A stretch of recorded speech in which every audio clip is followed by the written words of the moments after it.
नाम के एक लड़के को, जिसके सामने गॉड होते हैं, जो कि उसे माफी मांग रहे होते हैं और कह रहे होते हैं कि मुझे माफ करना, मेरी गलती की वजह से तुम मारे गए।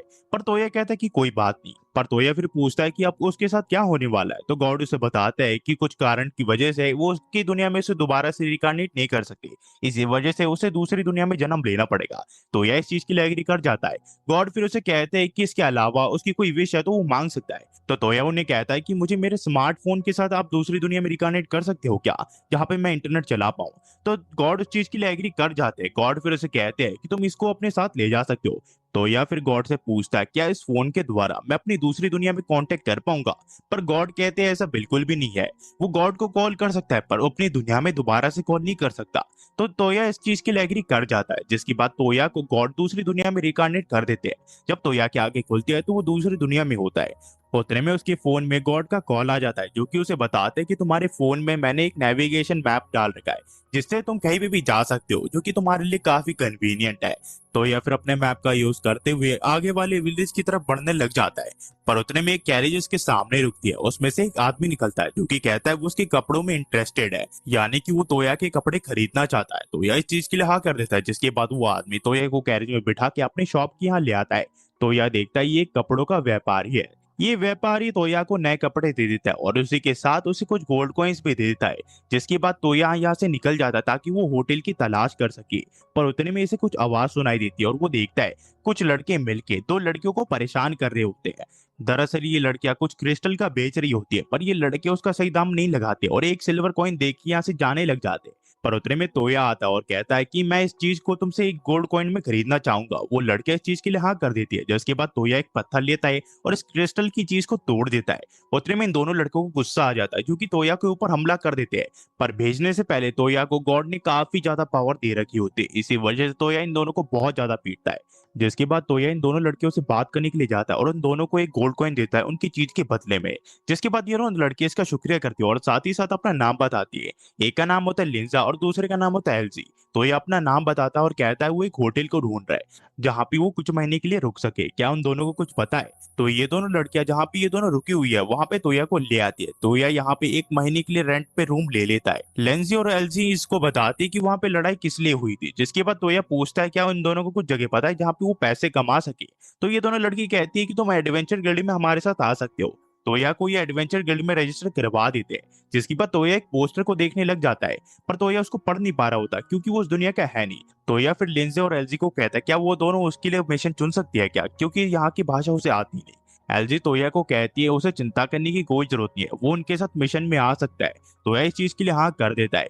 पर साथ ही साथ तोया के पास कोई वेपन नहीं होता, इस वजह से तोया को एक नया वेपन लेना पड़ता है। फिर हम देखते हैं ये अपनी क्विज कंप्लीट करने के लिए चले जाते हैं, जहाँ पे इनका सामना होता है वुल्फ से। ये तीनों की तीनों अपनी ताकत का यूज करके सारे वुल्फ को मार गिराते हैं और उनके सिंग अपने साथ ले आते हैं, जहाँ पे एडवेंचर गिल्ड में उन्हें दे देते हैं, जिससे इन्हें कुछ 18 ब्राउन कॉइन मिलते हैं। तो या फिर इन दोनों से बात करता है और कहता है इन दोनों में से कोई से क्या इस दुनिया की लैंग्वेज सिखा सकता है और साथ ही साथ मैजिक भी। तो एलिस तोया को बताते कि लेंजर सिखाने में काफी ज्यादा माहिर है और साथ ही साथ वो मैजिक यूजर भी है, तो वो तुम्हें आसानी से सिखा सकती है। पर लिंजे इसे कहते हैं कि मैजिक सीखने के लिए उसके अंदर एप्टीट्यूड होना चाहिए। तो तोया कहता है कि मेरे पास एप्टीट्यूड जरूर से होगा, बस मुझे ये नहीं पता कि उस चीज का मैं पता कैसे लगाऊं। उतने में लिंजे कुछ पत्थरों को बाहर निकाल लेती है, जो कि रंग बिरंगे होते हैं। वो तोया को बताते इन पत्थरों से तुम पता लगा सकते हो कि तुम्हारे अंदर कौन सा एप्टीट्यूड है। जैसे कि लिंजे के अंदर वाटर का एप्टीट्यूड है, जिससे वो वाटर मैजिक कर सकती है। तो यह यहाँ पे फिर वाटर मैजिक स्टोन लेता है और देखता है कि उसके अंदर वाटर का एप्टीट्यूड है। उतने में वो कुछ और पत्थरों को लेता है और उसे पता चल जाता है कि गॉड ने जो उसे पावर दिया उसकी वजह से वो सारे एप्टीट्यूड को यूज कर सकता है। तोया की नजर फिर एक और मैजिक स्टोन पे जाती है, तो लिंजे से बताती है नल मैजिक स्टोन है, जिसे तुम तरह तरह के स्पेल कास्ट करके अलग अलग पावर का यूज कर सकते हो। ये काफी बेनिफिशियल है, पर इस मैजिक को काफी कम ही लोग यूज कर सकते हैं। तो या फिर यहाँ पे नल मैजिक यूज करने का फैसला करता है। लिंजे इसे गेट का स्पेल कास्ट करने के लिए कहती है, तो यह ऐसे ही करता है। जिसके बाद इनके सामने एक गेट सा खुल जाता है और ये देखता है ये उसी जगह पे है जहाँ पे इन्होंने अपना पहला मिशन कंप्लीट किया था। ये काफी अच्छा लगता है इन्हें। जिसके बाद ये तीनों अंदर आ जाते हैं, जहाँ पे होटल की ओनर इन तीनों से बात कर दिया है और इन तीनों को अपने दोस्त से मिलाते हैं और बताते हैं इसकी दोस्त एक बेकरी शॉप की ओनर है, जिस वजह से इन्हें अपने मेन्यू में कुछ नए आइटम को ऐड करना है। तो क्या इनके पास कोई सजेशन होंगे नए मेन्यू में कुछ नए आइटम को ऐड करने के लिए? तो ये इन्हें बताता है कि आइसक्रीम कैसा रहेगा, पर इनमें से किसी को भी आइसक्रीम के बारे में कुछ पता नहीं होता। तोया फिर इंटरनेट में सर्च करके आइसक्रीम बना देता है और इन सबको उन्हें चखाता है। ये आइसक्रीम इन्हें काफी ज्यादा पसंद आती है, जिसकी वजह से ये नए मेन्यू में ऐड हो जाता है और बेकरी शॉप की ओनर तोया का शुक्रिया करती है। हमें फिर कुछ दिन बाद दिखाया जाता है जहां तोया अपने स्मार्टफोन के साथ इस दुनिया में ढलने की पूरी कोशिश कर रहा होता है। तोया फिर लिंजे और एल्जे से पूछता है कि आखिरकार वो रॉयल कैपिटल एक लेटर को डिलीवर करने क्यों जा रहे हैं, जबकि वहां पे छोटा अमाउंट है। इससे अच्छा ये स्लाइम को मार के काफी ज्यादा मुनाफा कमा सकते थे, पर ये दोनों इसके लिए मना कर देते और कहती है कि जब भी वो स्लाइम को मारने के लिए जाते हैं उनके कपड़े फट जाते हैं, क्योंकि वो एसिड वाले स्लाइम होते हैं। पर ये दोनों बहनें फिर बातें करने लग जाते हैं कि जिस होटल में ये लोग रुके हुए वो रॉयल कैपिटल में ऐसा होटल होगा क्या। पर तोया ने कहता है ये टेलीपोर्टेशन के यूज करके वापस यहाँ पे आके दोबारा से वो रॉयल कैपिटल जा सकते हैं। पर ये दोनों कहते हैं कि ऐसा रहेगा तो इन्हें बिल्कुल मजा नहीं आएगा, और साथ ही साथ जो इनके एक्सपीरियंस होता है लाइफ का वो भी इन्हें नहीं मिलेगा। इसी वजह से ये नई चीज को एक्सप्लोर करना चाहते हैं। पर अचानक से इन तीनों को काफी ज्यादा शोर सुनाई देता है। ये लोग वहां पे जाके देखते हैं तो एक सामुराई गर्ल कुछ लोगों से लड़ रही होती है। वो काफी सारे होते हैं और ये लड़की अकेली होती है, तो तोया इसकी मदद करने का फैसला करता है और लिंजे और एलजी के साथ इन सभी को बहुत बुरी तरह मारता है और उस लड़की को एक कोने में ले आता है। ये लड़की इसका शुक्रिया करती है, जिसके बाद ये लड़की अपना नाम बताती है। इस लड़की का नाम कोको नहीं, ये होता है। इसका नाम सुन के तोया समझ जाता है ये लड़की एशिया साइड की और जापान साइड से ही बिलोंग करती है। ये लड़की फिर तोया को बताती कि यहाँ आते वक्त इसके सारा सामान गायब हो गया, जिस वजह से ये काफी ज्यादा परेशान है। ये को काफी ज्यादा भूख लग रही होती है, इसी वजह से तोया इसे एक रेस्टोरेंट पे ले जाता है, जहाँ खाना खाते हुए ये बताते हैं उसकी जो फैमिली है वो कई सारे जनरेशन से स्वॉर्डमैन को प्रोड्यूस कर रही है, और साथ ही साथ वो अपने फादर और अपने भाई जैसा बनना चाहती है। इसी वजह से वो रॉयल कैपिटल जा रही थी, जहाँ पे वो अपनी स्वॉर्ड स्किल को टेस्ट कर सके। एलजी उतने में इसे बताते हैं ये लोग भी रॉयल कैपिटल के वहां पे जा रहे हैं, तो ये चाहे तो उन्हें ज्वाइन कर सकती है। ये इसके लिए हाँ कर देती है।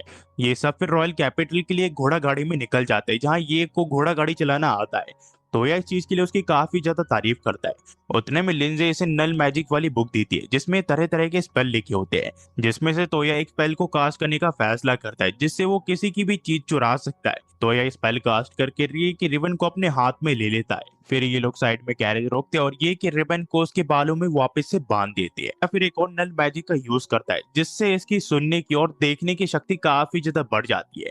उतने में तोया को कहीं से किसी की आवाज आ रही होती है, जो कि मदद के लिए चिल्ला रहा होता है। तोया ये को अपनी कैरेज को भगाने के लिए कहता है। ये लोग उस जगह तक पहुंच जाते हैं जहाँ ये लोग देखते हैं कुछ सिपाही कुछ लिजार्ड का मुकाबला कर रहे होते हैं, पर वो उन्हें हरा नहीं पा रहे होते हैं। तो ये और सब ग्रुप पूरा मिलके इन लिजार्ड को मार गिराते हैं और साथ ही साथ उसे भी पकड़ लेते हैं, जो कि इन लिजार्ड को समन कर रहा था। ये सब फिर उस कैरेज के वहां पे जाते हैं जिसकी रक्षा ये गार्ड करे थे, जहाँ पे एक लड़की रो रही होती है, क्योंकि उसके बटलर के सीने पे एक तीर कमान अटक चुका होता है और वो मर ही रहा होता है।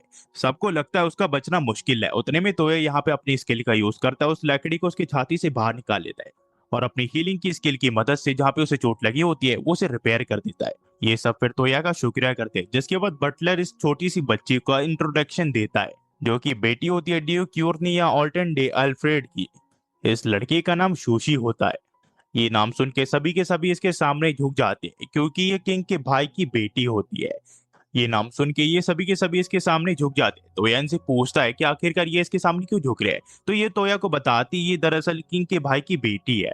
तो तोया पूछता है कि मुझे भी ये करना पड़ेगा, तो सुशी कहती है ये करने की उसे कोई भी जरूरत नहीं है, क्योंकि तोया ने उसकी जान बचाई है। सुशी का बटलर फिर तोया से पूछता है क्या वो उसे रॉयल कैपिटल तक प्रोटेक्ट कर सकते हैं, तो तोया इसके लिए हाँ कर देता है। कुछ देर के सफर के बाद ये लोग रॉयल कैपिटल के यहाँ पे पहुंच जाते हैं, जहाँ सुशी के फादर तोया से मिलने के लिए आते हैं। वो तोया का शुक्रिया करते हैं, वो अपने घुटनों के बल आ जाते हैं और कहते हैं कि तुम्हारा शुक्रिया, तुम्हारी वजह से मेरी बेटी आज जिंदा है। तोया कहता है ये सब करने की कोई भी जरूरत नहीं है। अल्फ्रेड फिर तोया से बात करने लग जाता है। तोया उन्हें बताता है कि वो किस काम के लिए रॉयल कैपिटल आया है। कुछ देर बाद यहाँ पे सुशी तैयार होके आ जाती है। अल्फ्रेड यहाँ पे तोया से माफी मांगता है, क्योंकि उसकी वाइफ यहाँ पे उसे थैंक्स करने के लिए नहीं आ पाई, क्योंकि एक तो उसकी वाइफ देख नहीं सकती और साथ ही साथ उसकी वाइफ की हमेशा तबीयत खराब रहती है। अल्फ्रेड फिर तोया को अपने वाइफ के बारे में बताता है और कहता है उसने हर चीज करके देख ली, पर उसकी वाइफ की जो ब्लाइंडनेस है वो ठीक नहीं हो पाई। और साथ ही साथ ये भी बताता है जो सुशी के ग्रैंडफादर थे वो ही उसकी वाइफ को ठीक कर पाते, क्योंकि एक नल मैजिक यूजर थे, पर वो अब मर चुके हैं, वो इस दुनिया में है नहीं, और नल मैजिक यूजर को ढूंढना कोई आम बात नहीं है। तो तोया ने बताता है कि वो नल मैजिक यूज कर सकता है, जिसके बाद तोया को उसकी वाइफ के सामने ले जाया जाता है और तोया हीलिंग की मदद से उसकी वाइफ की आंखों को ठीक कर देता है, जिसके बाद उसकी वाइफ की आंखों से आंसू आ जाते हैं, क्योंकि उसने अपने परिवार को काफी सालों बाद देखा होता है, जिसके बाद हम देखते हैं किंग जो है वो तोया को रिवॉर्ड दे रहे होते हैं। एल्फ्रेड तोया को 40 प्लैटिनम कॉइन्स देता है, जो कि गोल्ड से 10 गुना ज्यादा होता है। और साथ ही साथ वो इन्हें रॉयल पैलेस का बैज भी देते थे, जो कि ये दर्शाता है ये रॉयल पैलेस से बिलोंग करते हैं और कोई भी गवर्नमेंट ऑफिसर इन्हें कहीं पे भी जाने से नहीं रोक सकता। तोया और उसका ग्रुप फिर लेटर को डिलीवर कर देता है और इनका मिशन कंप्लीट हो जाता है, जिसके बाद तोया ये से पूछता है आखिरकार यहाँ से उसका क्या प्लान है। तो ये कहती है उसने फैसला कर लिया है कि वो ये के ग्रुप के साथ ही रहेगी, क्योंकि उसने देखा कि ये कितना ज्यादा दिलदार है और साथ ही साथ वो एक अच्छा पर्सन भी है। इसी वजह से वो ये के साथ हमेशा रहना चाहती है। ये सब फिर रॉयल कैपिटल में घूमने लग जाते हैं, जहाँ पे ये अलग अलग स्पीशीज को देखता है, जैसे कि एल्फ, डेमी ह्यूमंस और अलग अलग प्रजाति है। उतने में तोया की नजर एक लड़की पे जाती है जो कि डेमी ह्यूमन होती है। वो उससे बात करने की कोशिश करता है, पर वो लड़की डर जाती है। फिर वो उसे बताती है कि दरअसल वो अपनी बड़ी बहन से अलग हो गई है। तो यह कहता है कि चिंता मत करो, मैं अपने स्मार्टफोन से तुम्हारी बहन को ढूंढ निकालूंगा। जिसके बाद ये किसी तरह उसकी बहन तक उसे पहुंचा देते हैं। ये लड़की फिर अपना नाम और अपनी बहन का नाम बताती है। उसकी बहन का नाम ओरिकिया होता है और उसका नाम होता है आर्मा। ओरिकिया तोया का शुक्रिया करते हैं, जिसके बाद तोया और उसका ग्रुप यहाँ से निकल जाते हैं। और ये लोग शाम तक काफी ज्यादा शॉपिंग कर लेते हैं और तोया एक कोड को भी ले लेता है, जिसके काफी सारे एडवांटेज होते हैं, जैसे कि वो डिफेंस में भी काम आ सकता है और अटैक में भी। हमें फिर कुछ दिन बाद दिखाया जाता है जहाँ बारिश हो रही होती है और कुछ शॉपकीपर चेस खेल रहे होते हैं, जो कि तोया ने बनाई होती है क्योंकि इन्होंने रिक्वेस्ट की थी। तोया फिर होटल की ओनर से पूछता आखिरकार सब कहाँ गए हैं। तो होटल की ओनर इसे बताती है कि सभी के सभी इसके दोस्त की बेकरी की शॉप के वहां पे गए, क्योंकि तोया ने वहां पे नई रेसिपी बताई है, तो सभी के सभी ट्राई करना चाहते हैं। कुछ देर के बाद सभी लड़के यहाँ पे आ जाती है, जो कि तोया की रेसिपी लेके आ चुकी होती है। उतने में एलजी तोया को कहती है क्या वो सुशी को ये डोनट डिलीवर करके आ सकता है। तोया कहता है ठीक है, और वो रॉयल पैलेस के यहाँ पे आ जाता है, जहाँ पे वो एल्फ्रेड को ये चीज सिखाता है। एल्फ्रेड को ये काफी अच्छी लगती है और सुशी को भी। तो या फिर एल्फ्रेड को चेस के बारे में बताता है। एल्फ्रेड को ये काफी अच्छा लगता है, जिसके बाद तोया और एल्फ्रेड इस चीज को खेलने लग जाते हैं और खेलते खेलते रात हो जाती है, जिसके बाद तोया के जाने का समय हो चुका होता है। फिर हम देखते हैं अगले दिन, जहाँ तोया नए को इसको एक्सेप्ट करता है, जो कि होती है पुराने रॉयल पैलेस की यहाँ पर, जहाँ पे इनका सामना नाइट जैसे दिखने वाले एक मॉन्स्टर से होता है। पर ये सब अपनी ताकत का यूज करके इस मॉन्स्टर को हरा देते हैं, जिसके बाद ये सब एक जगह बैठ जाते हैं। कुछ देर बाद यहाँ पे लिंजे तोया को कहती है कि ये पुराना कैपिटल है, क्या पता यहाँ पे कोई ट्रेजर छुपा हो। तो तोया यहाँ पे अपने सर्चिंग मैजिक का यूज करता है, जिसके बाद उसे एक चीज दिख जाती है जो कि खंडर के वहां पे होती है। तोया उस गुफा के अंदर एंटर कर जाता है, जहाँ पे काफी अंधेरा होता है।